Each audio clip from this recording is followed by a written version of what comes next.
የኑዛዜውን ወረቀት ለማየት ሞክሬ ነበረ። በጣም ግራ የሚያጋቡ ነገሮችን ያየሁት። እንዴት ላድርግ?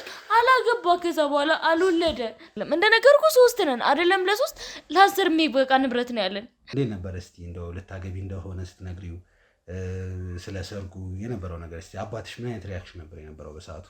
ከሱ ማናጀር ጋር አንዳንድ ጥያቄዎችን አድርጌ ነበርና እንዳየሁት ከሆነ አባታችሁ በጣም ሚሊዮነር የሚባል አይነት ሰው ነው። በጣም ትልቅ ሀብቶችን የሚያንቀሳቀስ ማንች ቆይች ሚስት ከለቅሶ እንኳን አንድ ቀን መጥቶ ወደ ቤቱ ሄደ። ሰው አይተናል። ችግር አለባት። በቃ ከእህቶቹ ጋር አትዋደድም። በጣም ችግር አለባት። ሚስት አለችው። በቃ ሲያስለቅሰን ምናምን ነበርና ከባድ ነው ስሜት። ግን በቃ እንደው ይቅርታ ጠይቆ አባዬ ይቅርታ አድርግልኝ፣ ምንድነው የተፈጠረው፣ ምን እናደርግልህ ብሎ እንደው ግን እስቲ ለመጨረሻ ጊዜ አወራችሁት መቼ ነው? ስለ እንደዚህ ነገር ቤት ብዬ ላስረዳ ይሆነ አግብተህ ከቤትህ መውጣት የሆነ እስክትፈራ ድረስ እንደ አባቴ አርጎ የሚያኖረኝ ቤተሰብ ይኖረኛል ወይ? ነው ወጥቼ ነገ እንደ አባቴ አይነት ቤተሰብ ይኖረኛል ወይ የምትለው አይነት አባት ነው። እንደው እስቲ ቢሆን አጋጣሚ ያንቺ ባለቤትና አባትሽ እንደው ቢሆን በስራም ሊሆን ይችላል፣ በቢዝነስም ሊሆን ይችላል፣ ቢሆን አጋጣሚ እንደው ተገናኝተው እንደው ተቀያይመው ተኮራርፈው እንደው እኛ ሁለታችን ግን ወንድሜና እኔ ግን ብዙ የምናስተውሰው ነገር አለ። አንተ ውሻ!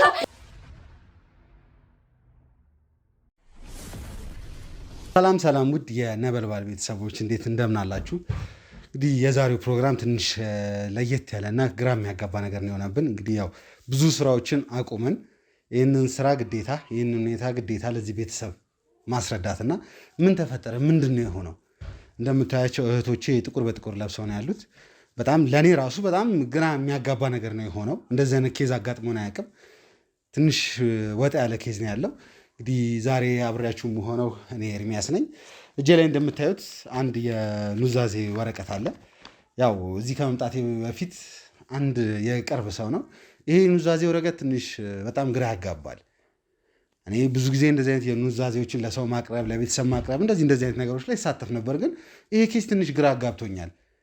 እኔ ራሴ ሄጄ ባቀርበው፣ እኔ ራሴ ሄጄ ስለ ነገሩ ባወራ ትንሽ ችግር ሊፈጠር ይችላል።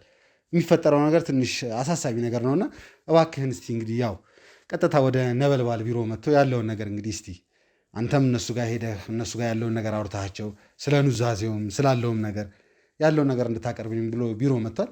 እንግዲህ ያው ቀጥታ ያሉን ስራዎቻችንን አቋርጠን ወደ እናንተን የመጣ ነው። እንግዲህ በመጀመሪያ ነፍስ ይማር ማለት እፈልጋለሁ። እንግዲህ ያው አሁንም ቢሆን ከለቅሶ ላይ አስነስቻችሁ ነው እዚህ ያመጣኋችሁ። እንግዲህ ያው ያለውን ነገር ማውራት ስላለብን ነገሮችም ደግሞ ያው አንድ ነገር ከተፈጠረ በኋላ በሰላም ያለውን ነገር ተረጋግተን አውርተን መፍታት ስላለብን በሚል ነውና እንግዲህ እስቲ ያው የአባታችሁ የኑዛዜ ወረቀት እጄ ላይ ደርሷል።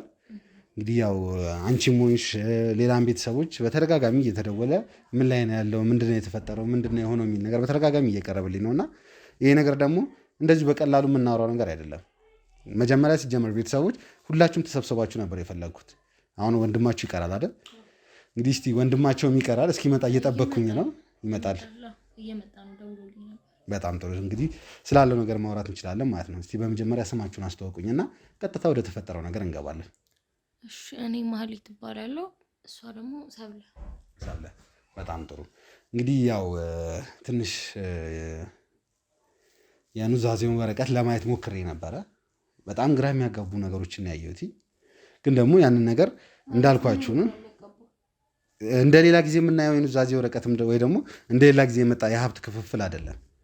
ማለትም ቤተሰባችሁ ላይ ይመስለኛል ያላችሁ ቅርበት ያላችሁ እንትን በጣም የተለያየ ዲፈረንስ አለው ብዬ ነውና እስቲ ልወቃችሁና ምን ተፈጠረ፣ ለምንድን ነው እንደዚህ የሆነው የሚለውን ለማወቅ እስቲ ስለ ራስሽ እስቲ አስተዋውቂኝ። ከአባትሽ ጋር የነበረውን ቁርኝነት፣ ስለ ቤተሰባችሁ ስለነበረው ነገር እስቲ አውሪኝ። እንግዲህ ያው እኛ ቤተሰብ ላይ እንደማንኛውም ቤተሰብ ነው። አዲስ ነገር ወይ ይሄ እንደዚህ ነው ተብሎ ለየት ተብሎ የሚነገር ነገር የለም። እስቲ ካስተዳደግሽ እንምጣና እስቲ ስምሽን ማህሌት ነው ያልሽኝ? ማህሌት፣ እስቲ እንዴት ነበር አስተዳደግሽ? ከቤተሰብሽ ጋር የነበረሽ ቁርኝነት እንዴት ነበር? እንግዲህ እኔ አስተዳደግ በጣም ደስ የሚል ነው። አባታችንም ሆነ እናታችን በጣም ደስ የሚሉ ቤተሰቦች ናቸው። ለልጆቻቸው ክብር ያላቸው፣ ፍቅር ያላቸው ቤተሰቦች ናቸው። እኔ ያው የመጨረሻ ልጅ ነኝ እና በጣም ደስ የሚል ቤተሰብ ነው ያለን። ያው ዛሬ እንደዚህ ተበታተንን እንጂ ደስ የሚል ቤተሰብ ያለን ልጆች ነን። እስቲ አንቺ ጋርስ እንዴት ነበር? ሰብለ፣ እስቲ ስለ እድገትሽ ስላለው ነገር አውሪኝ። ያው ለቤቱ ሁለተኛ ልጅ ነኝ። ያው ማንኛውም ማለት ቅድም እንደጠየቅከን ነው ማለት በጣም ትንሽ ጥያቄ እየሆነብኝ ነበረ ከሌላው ማለት ለየት ያለ ነገር ማለት ስትል በጣም እያስደነገጥከኝ ነበር። ምንም እንደማንኛውም ማለት ማንኛውም ኢትዮጵያዊ ልጅ የሚያድግበት መንገድ አለ።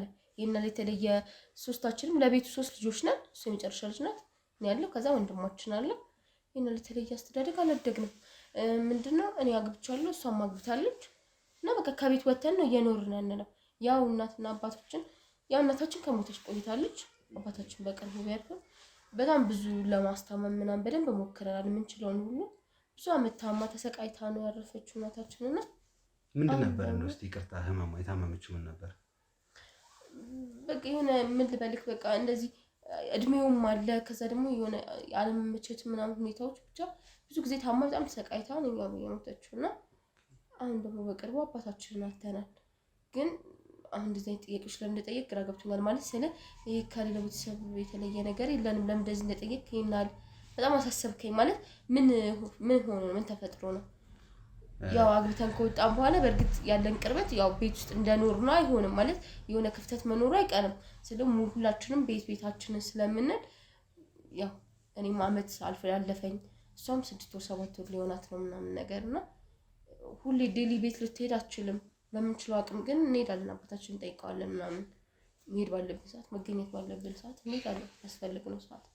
ግን ያው ሁሌ አንገናኝም። አሁን ላይ ያው እንደ ድሮ ባይሆንም ግን እኔም አግብቼ እስከምወጣ ድረስ እሷም ማግብታ እስክትወጣ ድረስ ጥሩ ቅርበት ነው ያለን ከአባታችን ጋር። የተለየ እንደዚህ ምልክ ነገር የለም። ጥሩ አባት ነበር ለኛ። እንግዲህ እኛም ጥሩ ልጆች ነበርን ብዬ አስባለሁ።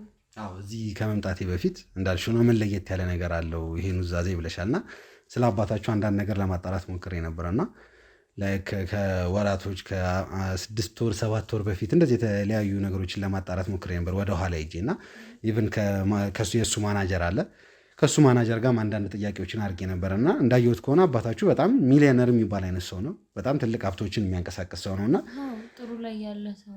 አዎ እና እንደው እስቲ በአንድ ጊዜ ይሄ ነገር ተለዋውጦ እንደዚህ አይነት ነገር መረጃ እኔ ጋር ሲደርሰኝ ትንሽ አባትና ልጅ ምን ያህል ቅርበት አላቸው ምን ያህል እንትን ቢሉ ነው የሚለው ነገር ነው ጥያቄ ውስጥ የገባውና እንደው እስቲ ቆይ እስከምታስታውሱ ድረስ እንገባለን፣ ስለ መረጃው እንገባለን። ግን ወደ መረጃው ከመግባቴ በፊት ሞር እንትናችሁ ማወቅ እፈልጋለሁ ያላችሁ እናንተና አባታችሁ ያለውን ቅርኝነት ማወቅ ስለፈለኩ ነውና እንደው እስቲ ቆይ እናታችሁ ሳትሞት በፊት እስቲ አባታችሁ የነበረው ነገር እንዴት ነበር? ከእናታችሁ ጋር እንደው እስቲ የምታስታውሱትን ነገር።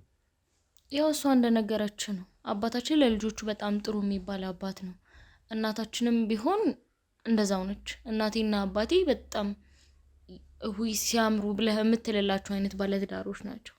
እናቴ ባጋጠማት የካንሰር ህመም እዚህም ኢትዮጵያ በጣም ለፋንላት፣ ውጭም ድረስ ወጣ እስከመታከም ድረስ ደርሳለች። ግን አንዳንዴ ቀን ነው ይባል የለ አልተሳካምና አረፈች። አባቴም ቢሆን በጣም ለልጆቹ እንዴት ብዬ ላስረዳ ይሆነ አግብተህ ከቤትህ መውጣት የሆነ እስክትፈራ ድረስ እንደ አባቴ አርጎ የሚያኖረኝ ቤተሰብ ይኖረኛል ወይ ነው ወጥቼ ነገ እንደ አባቴ አይነት ቤተሰብ ይኖረኛል ወይ የምትለው አይነት አባት ነው። እና እሷም ከሞተች በኋላ እኛም እንዲያገባ ብንለምነውም በሆነ መንገድ ሰው ልናስተዋውቀው ብንፈልግም እሱ ማግባት አይፈልግም። በቃ እንዴት እንደሆነ ምንድን ነበር መልሱ?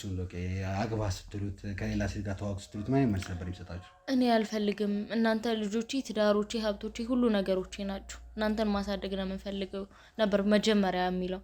አሁን ላይ አድገናል እኮ አግብተናል። እኛም በቃ እኔ አግብቼ ሁለቱም ወጡ። እኔ ከነሱ ትንሽ ቆይቼ ነው አግብቼ የወጣሁት።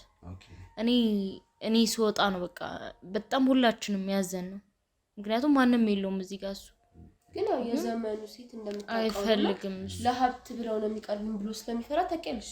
ሰዎች ልጆች ለማስተዋወቅ ምናምን ሞክረን ነበር። አንዳንድ ሰዎች ማለት እነዚህ ኢቭን እናንተም ሴት እስከማምጣት እስከማስተዋወቅ ማለት እኛ ያው አባታችን እንዲጎዳ ስለማንፈልግና በሰራተኛም እንዲያዝ ስለማንፈልግ ካለው ነገር አንጻር ብለን ነበር ቤቱን ባዶ ከሚሆን ያን የሚያክል ቤት ባዶ ከምናደርገው ብለን አስበን ነው እኛ እንደዛ የታሰቡ ነበረው። ግን አሁን ላይ የምትሰማቸው የምታያቸው ነገሮች አሉ አዲስ አበባ ውስጥ እና ያው ሀብቴን ብለው ለምትመጣው እንጂ እኔን ብላ አትመጣም። እና ደግሞ እናንተ ደስተኛ ከሆናችሁልኝ እዚህ ካደረስኳችሁ እኔ ምን ፈልጋለሁ? ዓለሜ አልቋል።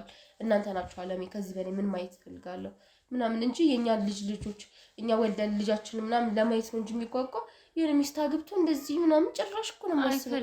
እኛ እንኳን ስንገፋፋው ሚላንን ታውቃለህ፣ እኛንን የምናውቀው ማለት እንዴት እንደማይስማማና እንግዲህ እንደምትነግሩኝ ከሆነ በጣም ምስኪን የሆነ አባት ለልጆቹ ብሎ ብዙ መስዋዕትን የከፈለ አባት እንደሆነ ነው።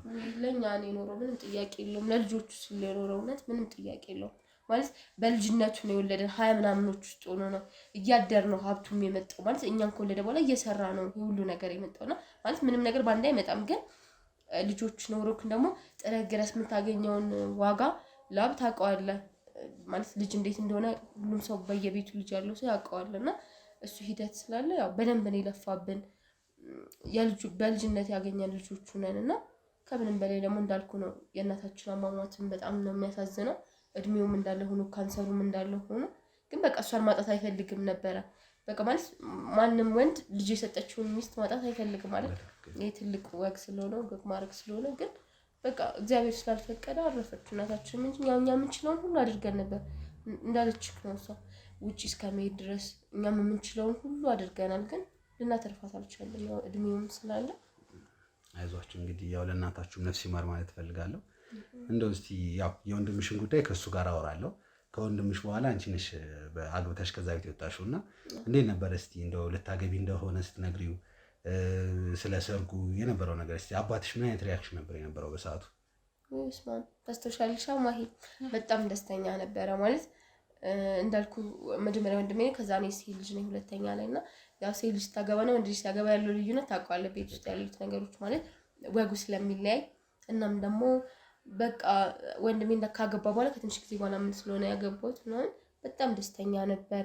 የነበሩት ግርግሮች እያንዳንዱ እንትናችን ትውስታችን በጣም ነበር ደስ የሚለው። በቃ ማለት እስከ መልሱ ድረስ በቃ ይሄ እንዴት ነው ገና ላገባ ነው ብዬ ሳስብ ሀሳቤ ላይ ስነግራቸው በቃ ከ6 ወር ከ4 ወር በኋላ እንደዚህ ሽማግሌ ላካል ምናምን ብዬ ማውራት ስጀምር በቃ በጣም ደስተኛ ነበር። በቃ እንዴት ደስ እንዳለው ማለት በቃ ልጅ አደግሽልኝ ደረሽ ማለት ነው። እንደቀልድ እንደዚህ በቃ ማለት ሁሉም ነገር ማለት ለቤተሰብ ሁሌም ልጅ ነው ይባላል እና ይሄ አባባል ልክ ነው። ማለት ትናንት እንደዚህ እንዳልነበር ዛሬ እንደዚህ እያለ በቃ ብቻ በጣም ከፍቱት አልቅሶ በደስታ በቃ ማለት በጣም የሚይዘው የሚጨብጠው ነበር ያጣውና ስለዚህ ወዶታል ማለት ነው። ጮኛሽና አምጥተሽ ታስተዋውቂው በጣም ደስተኛ ነበር ማለት ነው እንዴ? በደንብ ትዝ ይለኛል። 6 ወር ምናምን ሲቀረው ነበር የነገርኩትኝ። ከዛ በኋላ ከተወሰነ ጊዜ በኋላ አስተዋውቂኝ አለ። አስተዋወቅኳችሁ ቤት አምጥቼ ሁላችሁንም። ትዝ ይልሻል ማሂ መቼም ሁላችንም በጣም ደስተኛ ነበርን። አባቴ ደግሞ ሞር እንዳልኩና እንደውም የእናታችን አለመኖር በጣም እንትን እያደረገው ነበር። የሁሉ ነገር ብታይ ምናምን እያለ በቃ በጣም ሲረብሻል ነበር ማለት በቃ ሲያስለቅሰን ምናምን ነበርና ተባለ ስሜት ግን በቃ ያው እግዚአብሔር ይመስገን ቢያንስ ወግ ማድረግ አሳይተናል። እግዚአብሔር ይመስገን ትልቁ ነገር እሱ ማለት ይሄንን እንኳን ማድረግ ዋና ሳየው ነበር በጣም የሚቆጫልና ቢያንስ እሱ አይቶንልናል። እናታችን ባታይልንም ቢያንስ አባታችን በየት ኖሮ ይሄንን አይተዋልና ቢያንስ ሶስታችንም አግብተናል ምናምን። ልጅ ወልደሻል ነው? አንድ ልጅ አለች። ኦኬ። ስለዚህ የልጁንም አይተዋል ማለት ነው አባታችሁ? እና ያው ይሄን ትልቅ ነገር ነው። ያው ትንሽ ጊዜ ደግሞ ቢኖር ለኛ ደግሞ በጣም ጥሩ ነበረ።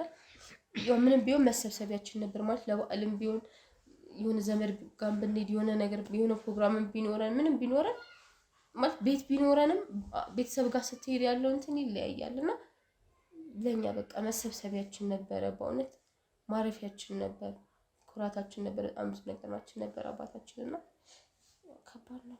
እስቲ እንደው ያው ግዴታ መጠየቅ ስላለብኝ ነው መጠየቅሽና ያው አንዳንዴ ያው እዚህ ሀዘን ላይ ሆናችሁ የተለያዩ ጥያቄዎችን ስጠይቅ ተገቢ ላይሆን ይችላል። ከዚህ ይቅርታ ማለት ፈልጋለሁ። ግን እንደው ቢሆን አጋጣሚ ያንቺ ባለቤትና አባትሽ እንደው ቢሆን በስራም ሊሆን ይችላል በቢዝነስም ሊሆን ይችላል ቢሆን አጋጣሚ እንደው ተገናኝተው እንደው ተቀያይመው ተኮራርፈው እንደው የሆነ ክፉ ደግሞ የሆነ ነገር ተነጋግረው ያውቃሉ? እንደው እስቲ ቅርበታቸው ምን ያህል ነው ከአባትሽ ጋር? ኧረ በፍጹም ሲጀመር ምንም አይገናኝም። የስራ ፊልዳቸውም አይገናኝም። ሲጀመር እንደ አማችና እንደ እንትን ተከባብረው ነው የሚኖሩት። ማለት እንደዚህ የሚባል ነገር የለም። ባለቤቴም በጣም ሰው የሚፈራና የሚያከብር አማቾቹን የሚያከብር ሰው ነው። ሲቀጥል የስራ ፊልዳቸው ምንም የሚያገናኘው ነገር የለም። ሲቀጥል አባታችንስ ቢሆን እንዴት ነው ከልጁ ባል ጋር እንደዚህ አይነት እንትን ውስጥ የሚገባው ብለክ ነው? ግን ጥያቄዎች አይታወቅም እኮ አንዳንዴ ቤተሰብ ጋር አማሽ ጋር ምናምን የሆኑ ግጭቶች ይከሰታሉ። በፍጹም እንደዚህ አይነት ነገር የለም እኛ ቤት በሆነ።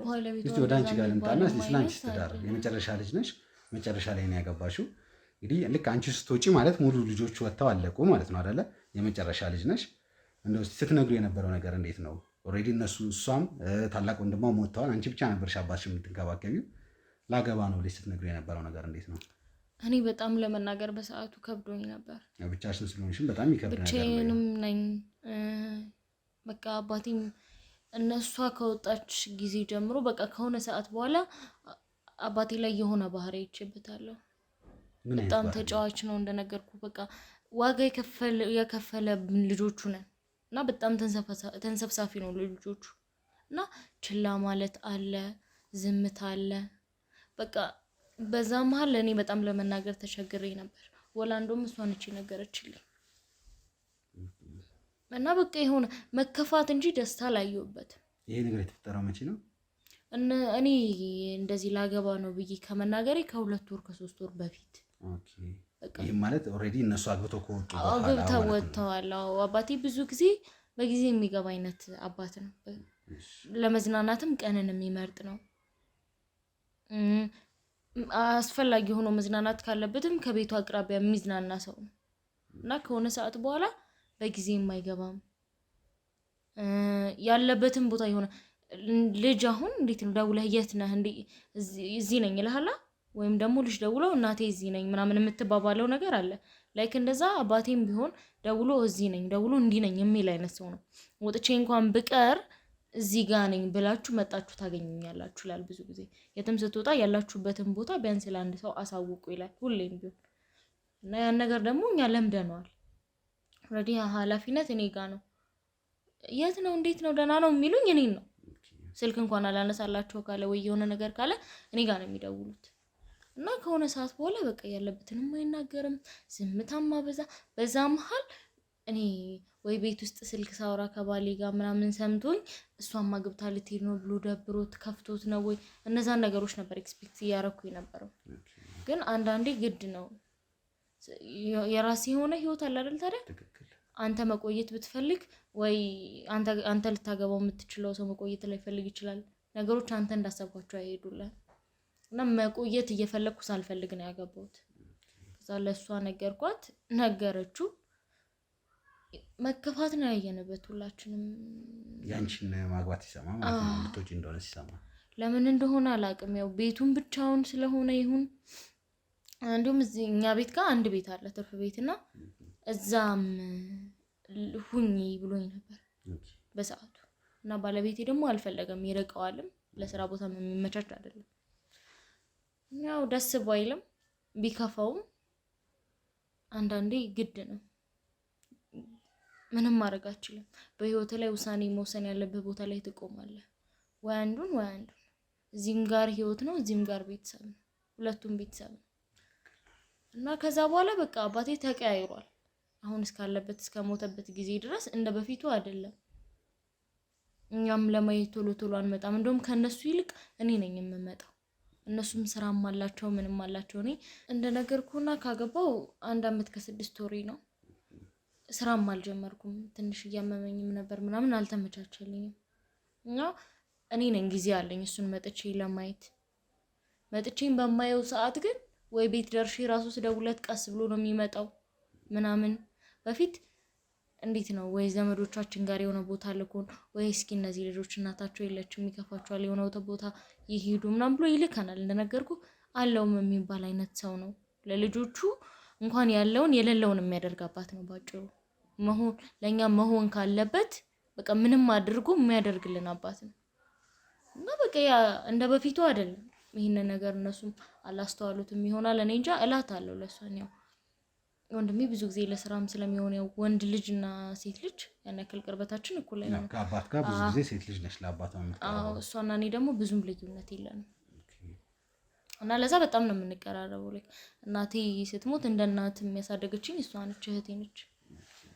እና እንደዚህ ሆኗል እኮ አባዬ ምናምን ስላት አሁን የስራም ተጫጭኖበት ይሆናል ምንም ብቻውንም ስለሆነ ድርጅት የሚያስተዳድረው ምናምን ትለኛለች። ግን ከሆነ ሰዓት በኋላ ልክ አይደለም። አግባም እምቢ ነው ወይ እኛም ጋር ኑር እምቢ ነው። በቃ የምንም ፍላጎት የለውም። ምን ሆኖ ነው እኔ እንጃ። በቃ ይህንን ነገር ሳላስተውል ሳላውቅ በመሞቱ ራሱ በጣም ነው የሚቆጨኝ። የዚህ ሁሉ ጥያቄ መልስ ምንም ያገኛችሁት ነገር ምንም የለም። በቃ ምንም አይናገርም። አንተ ጋር ቁጭ ብሎ 30 ደቂቃ ማውራት አይፈልግም። ቁም ነገር ያለው ወሬ ማውራት አይፈልግም። በቃ መሳቅ መጫወት ነው። ትመጣለህ፣ ትበላለህ ምናምን። እንደዚህ የበዓል ጊዜ ምናምን ያው ብዙ ጊዜ አንድ ቤተሰብ ላይ ልጆች አግብተው ከወጡ ምን ካሉ በዓል ላይ ምናምን ተሰብስበው አብረውላት እነሱ ነገር እንዴት ነው አልነበረም እናንተ ቤት ላይ?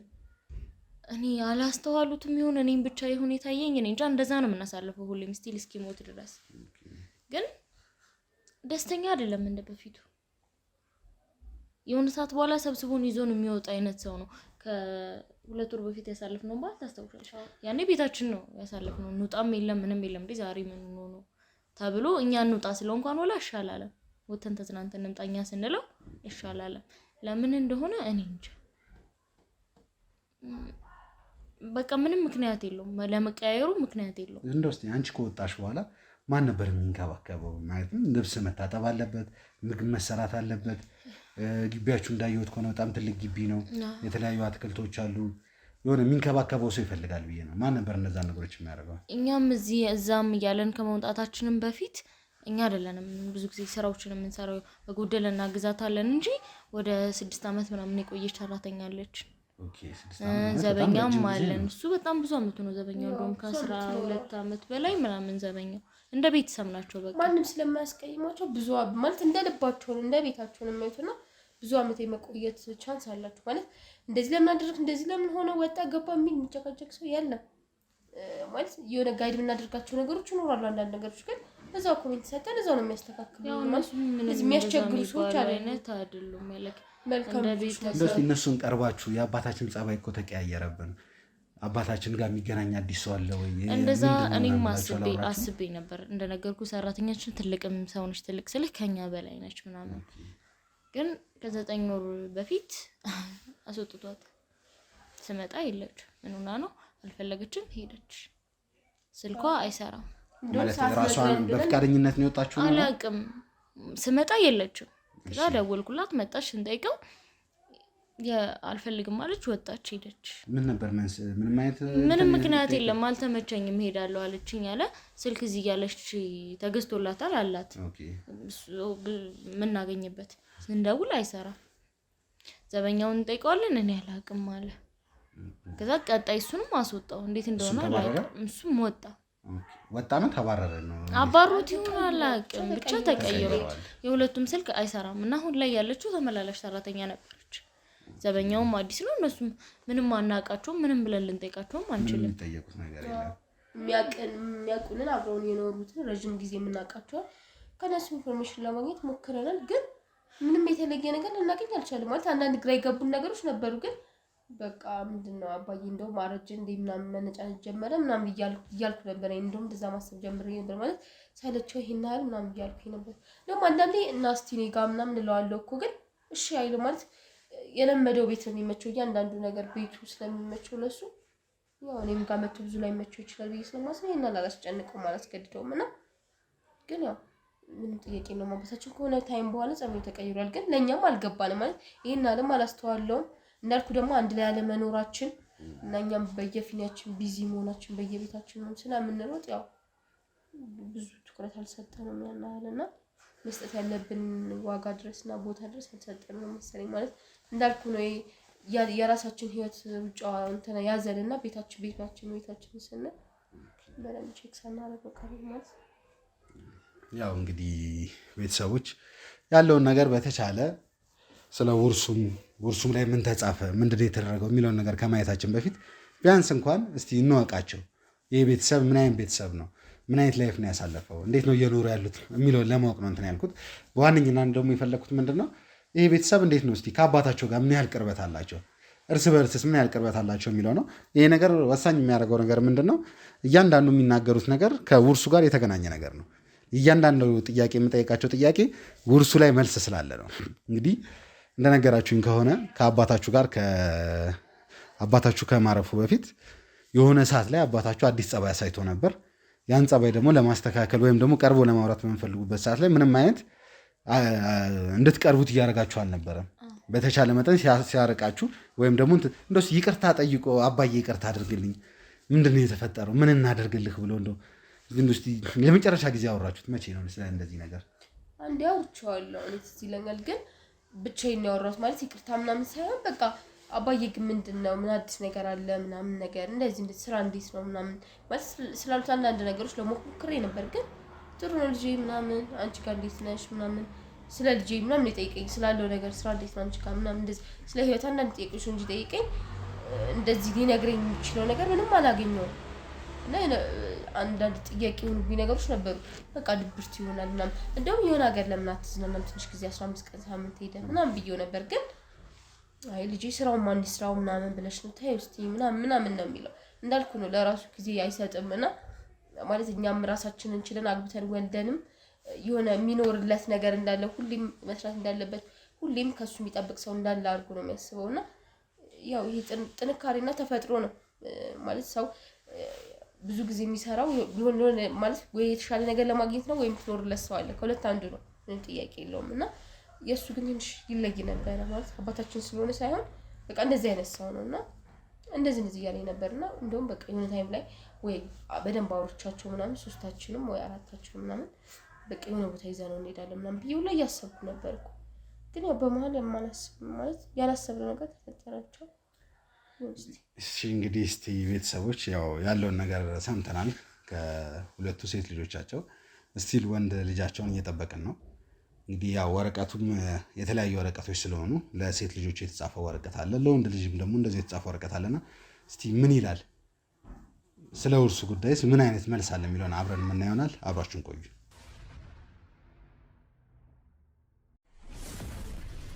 ያው እንግዲህ ቤተሰቦች የመጨረሻው ሰዓት ላይ ደርሰናል። እንግዲህ ያው ቅድሚያ እዚህ ከመምጣቴ በፊት ራፍሊ አንዳንድ ነገሮችን አይቼ ነበረ። ምክንያቱም አንድ ሰው እኔ ጋር መጥቶ ለአንድ ቤተሰብ የሚደርስ የውርስ ጉዳይ ነበረ። ያን ውርስ ጉዳይ ደግሞ እኔ ማቅረብ አልችልም። ነገሩ ትንሽ ሲሪየስ የሆነ ኬዝ ነው፣ ግራ የሚያጋባ ኬዝ ነው። እንዴት እንደዚህ ሊፈጠር ቻለ የሚለው ነገር እና በተደጋጋሚ እየጠየቃችሁ ነበር።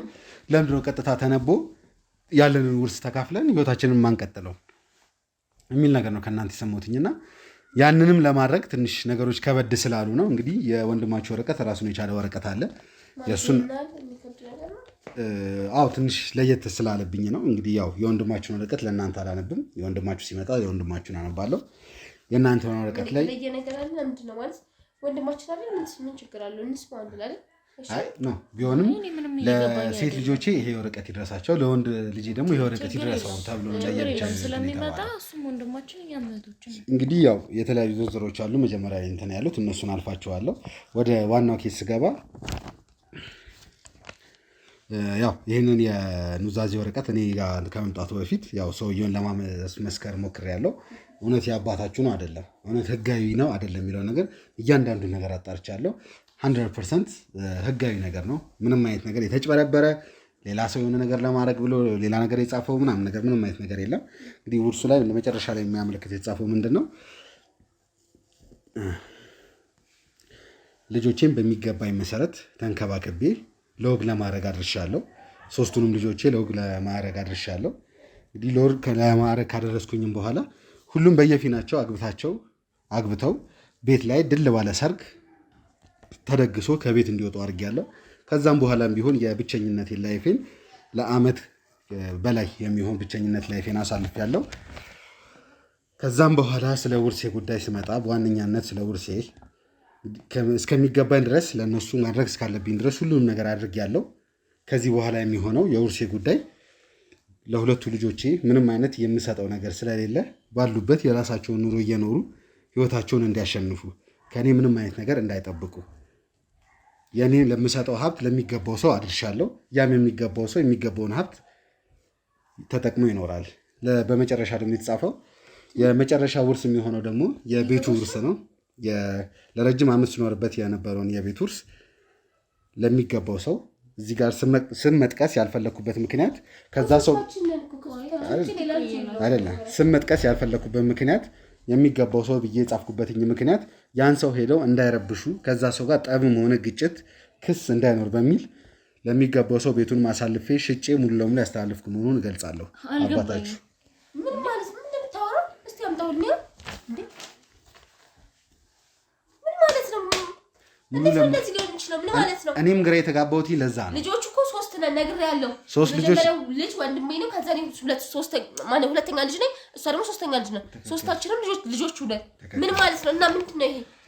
አባታችሁ እንዳለ ከሆነ ምንም አይነት ውርስ ለእናንተ እንደማይወርሳችሁና ለተገቢው ሰው ውርሱን እንዳወረሰ እንዴት ነው እንደዚህ ሊሆን የሚችለው? እኛ ምን አድርገናል? ከኛ በላይ ወንድማችን በጣም ግራ የተጋባሁት ይሄ ነው። ምንድነው በማከላችሁ በምን ሂሳብ ነው ለኛ ወንድማችን ጋር ያበለምን ማይደርሰን እንዴት ነው? እዚች ጋር አሁን ለወንድማችሁም ሰጥቻለሁ አልሰጠውም የሚል ነገር በግልጽ የተጻፈ ነገር ከኛ ውጪ ሌላ ማንም ልጅ የለውም። ምንም ቤተሰብ ዘመድ የለውም። እኛ በልጅነቱ ነው የወለደን። እኔ በጣም ብዙ ማስታወሻ ብዙ ሚሞሪ አለ እኮ እሷን ታውቁ እንደምሷ ልጅ ናት። እኛ ሁለታችን ግን ወንድሜና እኔ ግን ብዙ የምናስተውሰው ነገር አለ። ምን ማለት ነው? የአባታችሁ ልጆች አይደላችሁ? እንደዛ ነገር ቤተሰብ የሚባል የለውም ከኛ ውጪ። ከወንድማችን ውጪ ለማንም ሊሰጥ አይችልም። ሲቀጥል ደግሞ ይሄን ያክል ገንዘብ ለአንድ ሰው መስጠትም አስፈላጊ አይደለም። ለሶስት አይደለም ለአስር ሰው የሚበቃ ሀብት ያለው ሰው ምን ማለት ነው? ልጆቹ እኮ ነን ምን ማለት ነው? እኔ መጀመሪያ ይሄ ኑዛዜውን አንብቤ ወደ እናንተ የመጣሁበት ምክንያት ምንድነው በእናንተ ማለት የተፈጠረው እናንተና ወንድማችሁ ማለት ነው። ውስጥ አስተፈልፈን የቆየው ይሄን ለመናገር ነው። ምን ማለት ነው? እስካሁን የጠየኳችሁ ለምን እንደዚህ ሆነ የሚለውን ነገር ለማወቅ ፈልጌ ነው። እስካሁን የጠየኳችሁ ምን ማለት ነው? እንዴት ሊሆን ይችላል? እንዴት ሊሆን አይችልም? ይሄ እርግጠኛ ነኝ ይሄን አላለም። ምንም ምክንያት የለንም። ሲጀመርም መጋጨትም ካለበት ከዚህ በፊት የማይስማማም ከወንድማችን ጋር ነው። የማይስማማ ራሱ ከተባለ እንደው ብዙ ጊዜ ልጅ ሆኖ ወንድ ልጅ ነው አፈነገጠ ምናምን የኔን ሀብት እኔን ተከትሎ መምራት ሲኖርበት እንዴት የራሱን ቢዝነስ ጀምሮ ጥሩ ላይ ነው ያለው ወንድማችን።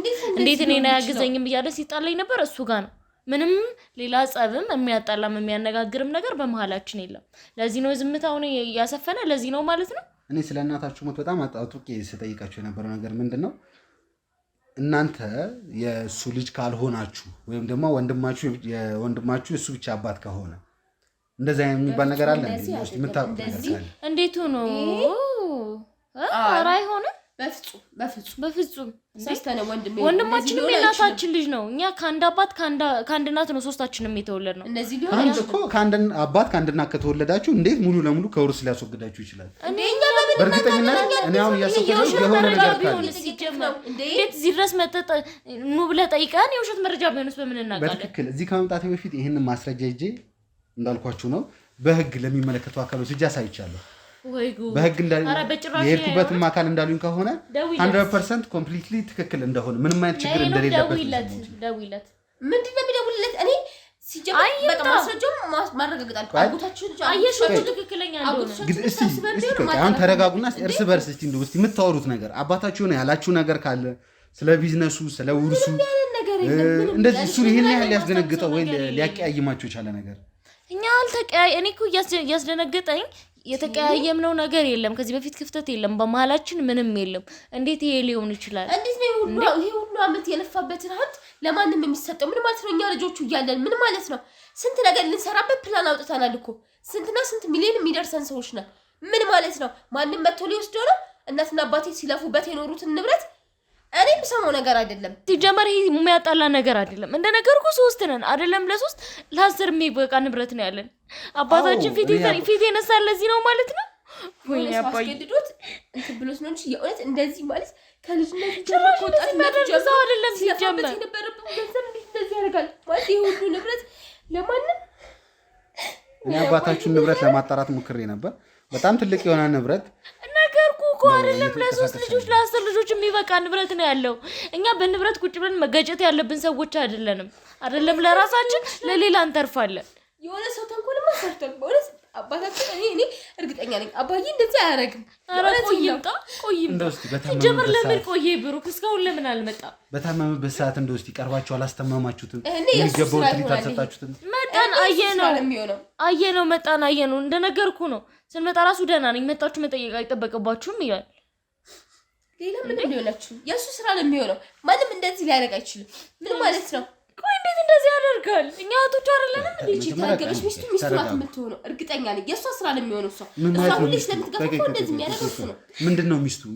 ይቺ መርዚያላንድ እንደዚህ ሽክፍ አድርገው አልተቀመጠችም። ማንች ቆይቺ ሚስቱ ከለቅሶ እንኳን አንድ ቀን መጥቶ ወደ ቤቱ ይሄዳል። አይ ከዛ ችግር አለባት። በቃ ከእህቶቹ ጋር አትጓደድም። በጣም ችግር ያለባት ሚስት አለችው። እኔ ከሱ ውጭ ማንም እንደዚህ እሷ ከሱ ጋር ተመሳጥራ ይሄን ነገር ልታረግ ትችላለች ነው። እኔ እንደው እንደዚህ ነው እንደዛ ነው ብዬ ማንንም መኮንንም ማንንም መናገርም አልፈልግም። ግን ይምጣና እዚህ እንነጋገር። ከሱ ውጭ ማንም እንደዚህ ሊያደርግ አይችልም። እንደው ቀስ እሺ ማለት ነው ይሄ ሁሉ አመት አባዬ እኮ ነግሬያለሁ፣ በልጅነቱ ነው የወለደን እናታችንም አባታችንም። ግን እንዴት ለፍቶ እንዴት እንዳሳደገን እንዴት እንደኖረን እኛ ነን የምናውቀው። ዛሬ ያለውን ሀብት አይደለም የማየው። ይሄ ሀብት እንዴት እንደመጣ ግን አስታውሳለሁ። ብዙ ማስታውሰው ነገር አለ። ምን ማለት ነው? ለማንም ይሁን ያን ያክል ለፍታ ሳትበላው የኖረችውን ሀብቷንማ ለማንም አይበትንም። እንዴት ላድርግ? አላገባ፣ ከዛ በኋላ አልወለደ። ለማን ሊሰጥ ይችላል? ቆይ ለማን ሊሰጥ ይችላል? ይሁን ስራ ይወንድ እኔም እኮ ጥያቄ የሆነብኝ ነገር ይሄ ነው። እንግዲህ ቤተሰቦች ያው ትንሽ እናቀውን አልነበረም ማለት ነው። ማንነቱ ሌላ ነበር ማለት ነው። እንደዛ ይሁንማ ይሄ በጭራሽ እኔ አባቴ እኔን መጥፎን ስራ መቀበላት ምትሆን እንደዚህ እንዲያደርግ ደግሞ ታረጋው እሷላል አትርሽ እንጂ ስራዋ። ቆይሽ አንዴ ተረጋጉ። ቆይስ ያለውን ነገር እያንዳንዱ ነገር የምንፈታው ነገር ይሆናል። ቤተሰቦች እዚህ ጋር በጣም እያከራከረ እያስጨነቀ እያለ ያለው ጉዳይ በትንሹም ቢሆን ለማንበብ ሞክሬ ነበርና አባታቸው በጣም ሀብታም ነው። በሚሊዮን የሚቆጠሩ ንብረቶች ነው ያሉት። ነገር ግን ሲሞት የገዛ 2 ሴት ልጆቹን ምንም አይነት ሀብት አላወረሰም። አለማውረስ ብቻ ሳይሆን ባንክ ላይ ያለው ገንዘብ ብቻ ሳይሆን አሁን አባትየው እየኖረበት ያለው ቤት ራሱ ተሽጧል። ብዙ ነገሮችን ለማጣራት ሞክረን ነበር። እያንዳንዱ ነገር ደግሞ አባታችሁ በፍቃደኝነት ያደረገው እንጂ አስገድዶት ያደረጉ ነገር የሚመስል ነገር አላየንም። እኔ አላውቅም። አባቴ እንደዚህ ያደርጋል ብዬ ማሰብም ምንም ማድረግም አልፈልግም። ይቅርታ አድርግልኝና እኔ እንዲመጣ እፈልጋለሁ። ከሱ ሚስት ውጭ እንደዚህ አይነት መጥፎ ነገር ማንም ሊሰራ ይችላል። ይምጣ በቃ። ሌላ ምንም ማለት ተረጋጉና አሁን ይሄን ነገር እኔ እንደዚህ የሚያረጋጋ ጉዳይ አይደለም። እኛ እንደውም አባታችንን ስለምናውቀው አባታችን እንደዚህ እንደማያደርግ ስለምናውቅ ነው እንደዚህ ተረጋግተን የተቀመጥነው እንጂ የሚያረጋጋ ጉዳይ አይደለም። እያንዳንዱ ነገር እኔ ዝም ብዬ ነካክቼ የምትሆው ነገር አይደለም። እስከ መጨረሻው ድረስ መሄድም አይቀር ነው። ቤተሰቦች እህቶቻችን እንደምታያቸው በጣም ተጨንቀዋል፣ ግራ ተጋብተዋል። የአባታችን ንብረት ልንካፈል ብለው መጥተው ነገር ግን አባታቸውን የማየት ነገር ያስቀምጠላቸው ነገር የለም። ምንድነው የተፈጠረው? ምንድነው የሆነ ያለው? በወንድማቸውስ በኩል የተፈጠረው ምንድነው የሚሆን ነገር? እንግዲህ እስቲ ጓደኞቼም ያው ምልክት እየሰጡኝ ነው ያሉት ይመስለኛል። ወንድምየው እየመጣ ነው። ያው እንግዲህ እንዳልኳችሁ ነው። ያው ወንድማችሁ መጥቷል ተብያለሁ፣ እንዲገባ ተናግሬያለሁ። ያው ነገሩን ሰከን ብለን ተቀምጠን ነው ማውራት ያለብን። እንደዚህ እንትን የሚል ነገር እንዴት ዋልክ ስላለው ነገር ምንድነው? ምንም አይደለም። ቆይ ተረጋጉ። ቆይ ተቀምጠን እናውራ።